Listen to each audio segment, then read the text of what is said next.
আসসালামু আলাইকুম। আজকে আমি আপনাদের সাথে স্যাভয়ের এই কেক আইসক্রিমটা শেয়ার করতে যাচ্ছি। রিভিউ কেমন লাগলো না লাগলো, এর আগে আমি এই কেক আইসক্রিমের চকলেট ডিজায়ার শেপ মানে যেই নামটা ছিল ওইটা আমি খেয়ে দেখেছি।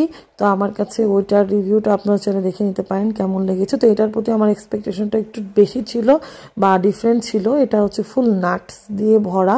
আমার ভ্যানিলা আইসক্রিমও মাঝে মধ্যে খুব ভালো লাগে, তো ওইটা আমি ভ্যানিলা হিসাবেই আর কি এটাকে পছন্দ করে মানে খাওয়ার জন্য নিয়েছিলাম, যে হয়তো বা মিষ্টিটা লাইট হবে বা আমার ভালো লাগবে।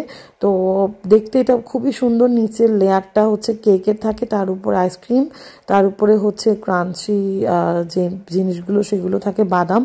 তো মানে এটা কাটতে আমার প্রবলেম হচ্ছিলো, এগুলো এটা ভীষণ রকমের শক্ত ছিল।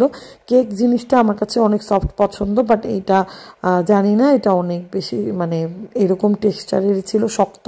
আর টেস্ট আমি বলবো আমি অনেক এক্সপেক্ট করেছিলাম, যেহেতু অনেক ফেমাস হয়ে গিয়েছে আইসক্রিমটা, বাট আমার কাছে টেস্ট একদমই ওয়ার্স্ট লেগেছে। এটা 1100 টাকা দিয়ে এই অল্প ছোট্ট একটা আইসক্রিম কেক কিনা আমার কাছে মানে পুরাই মনে হয়েছে যে মানে একদমই ব্যাড একটা আইডিয়া। তো এছাড়া ওদের আরও অনেক নর্মাল আইসক্রিম আছে, চাইলে আপনারা সেগুলো ট্রাই করতে পারেন।